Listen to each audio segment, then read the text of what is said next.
Encontramos a primeira descrição de uma igreja local em Mateus capítulo 18, versículos 15 a 20. O primeiro exemplo de uma igreja local é visto em Atos capítulo 2, versículos 41 e 42, e a primeira epístola que descreve a ordem de uma igreja local é 1 Coríntios.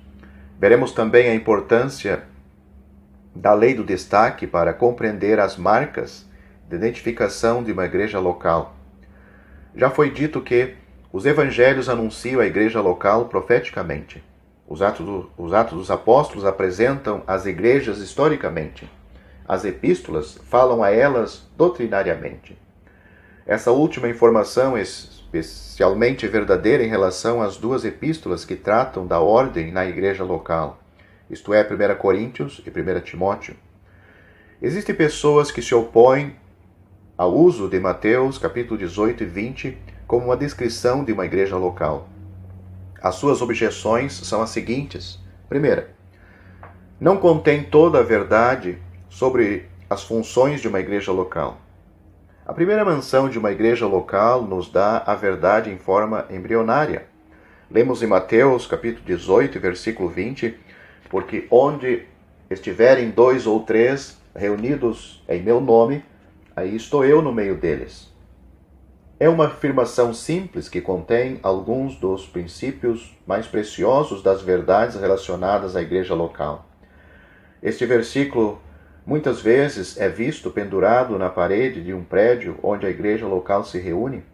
Será que este versículo contém toda a verdade revelada sobre uma igreja local? Certamente que não. Será que João 3 e 16 contém toda a verdade sobre o Evangelho? O maior versículo evangelístico na Bíblia não diz nada sobre as grandes doutrinas, como a perversão humana, a necessidade de arrependimento ou a grande verdade de justificação. Entretanto, usamos este versículo como uma afirmação simples da verdade evangelística. O que João 3 e 16 é para o Evangelho, Mateus 18 e 20 é para a igreja local.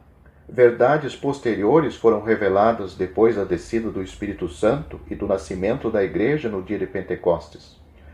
Isso está de acordo com o ensino progressivo que temos no Novo Testamento. João capítulo 16, versículo 13. Segundo, nenhuma igreja local existia quando o Senhor falou essas palavras. Em Mateus 18, o Senhor Jesus estava dando instruções que não entrariam em vigor até que as igrejas locais fossem plantadas. Dizer que ele estava dando instruções sobre como uma sinagoga judaica deveria funcionar é irracional. Nos capítulos 11 e 12 deste evangelho, as reivindicações do rei foram rejeitadas, e ele condenou a nação e voltou sua atenção ao reino em mistério, Mateus capítulo 13, proferindo verdades referentes ao tempo presente, quando o rei está ausente. O conceito do Senhor dar ensino para o futuro é o princípio mais importante do seu ministério aos seus, pois logo ele os deixaria, e ele estava os fortificando para os dias quando ele não estaria mais no meio deles. As palavras de Mateus capítulo 18, versículos 15 a 20, foram ditas pelo Senhor para dar instruções às igrejas locais que ainda não existiam. Terceiro, o assunto é de comunhão pessoal, não de comunhão da igreja. Alguns dizem, a interpretação primária desta escritura não é comunhão na igreja, mas comunhão pessoal entre cristãos. Será que isto é verdade? A resposta simples é não. Nunca devemos tirar um versículo das Escrituras do seu contexto para o interpretarmos. Qual é o contexto aqui? O versículo 15 começa dizendo, ora, se teu irmão pecar contra ti, portanto, o assunto é uma transgressão pessoal.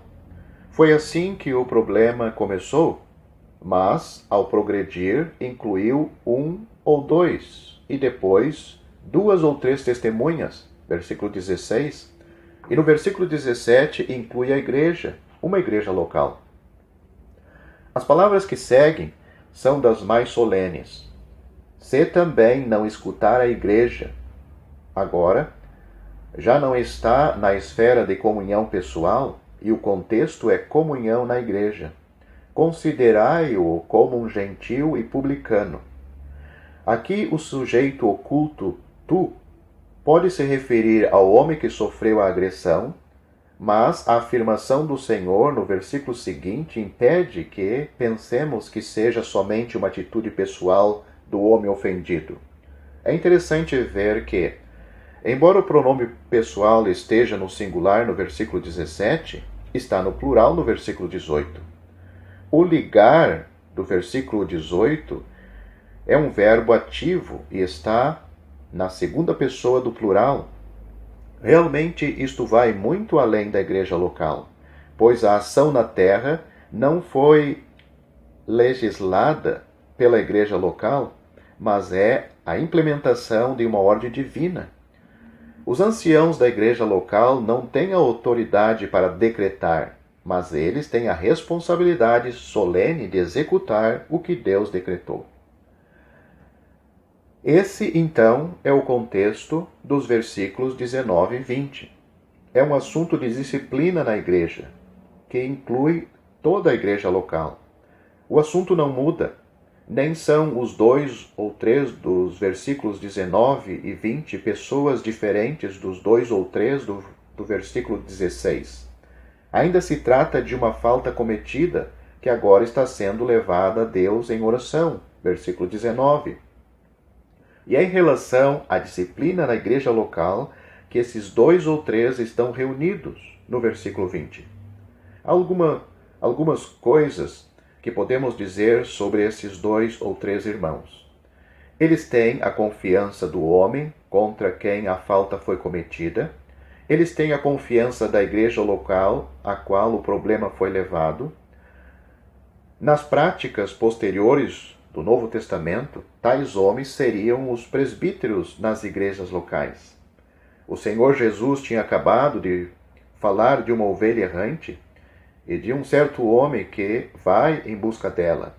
Se porventura a acha, versículos 12 a 14, não temos dificuldade em ver que o contexto trata do trabalho de um pastor, isto é, o trabalho dos presbíteros do Novo Testamento. O homem que havia transgredido era a ovelha extraviada. E o objetivo dos 2 ou 3 era encontrá-lo. Quarto, Mateus 18 e 20 trata do assunto de disciplina. Eu acho que posso até ouvir o leitor dizer: você está querendo me dizer que onde estiverem 2 ou 3 reunidos em meu nome, é um caso de disciplina na igreja? Então, como podemos aplicar esse versículo ao princípio de nos reunir ao nome do Senhor Jesus Cristo?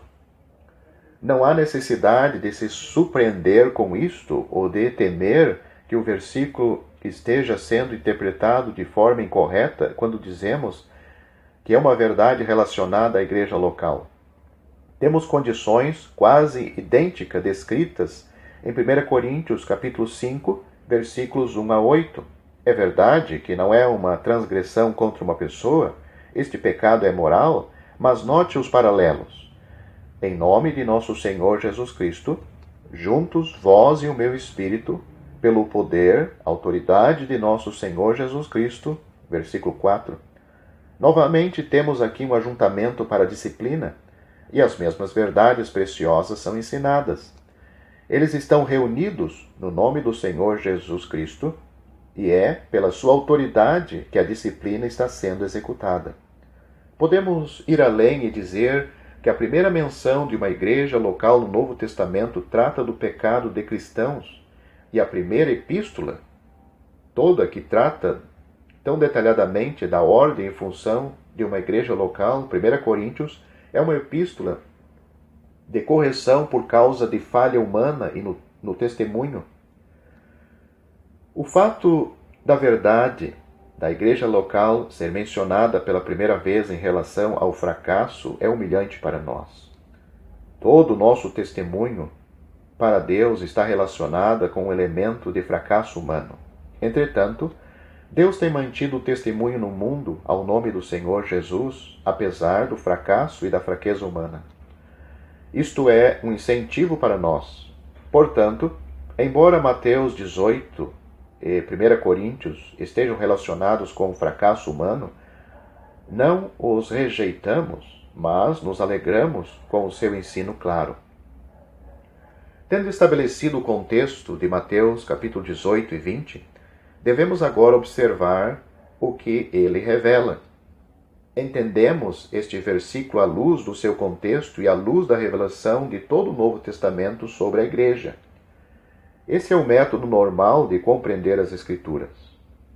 Como exemplo, entendemos que, quando o Senhor disse aos discípulos: "Virei outra vez e vos levarei para mim mesmo", João capítulo 14, versículo 3, ele estava se referindo à sua volta aos ares para buscar os seus. Mas, como sabemos disto? Por olharmos para João capítulo 14, à luz de 1 Tessalonicenses capítulo 4, versículos 13 a 18. Assim também estudamos Mateus capítulo 18, versículo 20, à luz dos Atos e das Epístolas. Onde estiverem 2 ou 3 reunidos. Junto com o verbo estar, o Senhor Jesus usa o particípio reunidos na voz passiva no grego.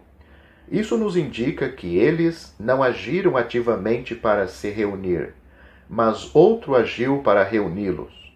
Podemos afirmar que esta é a expressão mais simples de uma igreja local.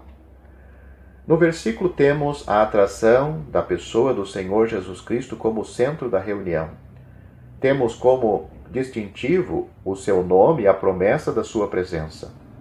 Se a sua presença pode ser reivindicada neste ajuntamento, a menor reunião de uma igreja local, certamente temos o direito de reivindicar a sua presença sempre que uma igreja local se reúne no seu nome. Se você gostou deste vídeo, deixe seu joinha, isso nos ajudará a divulgá-lo. Também não se esqueça de inscrever-se em nosso canal. Ative o sininho das notificações para que você receba os novos vídeos. Deixe seus comentários. Obrigado por assistir este vídeo.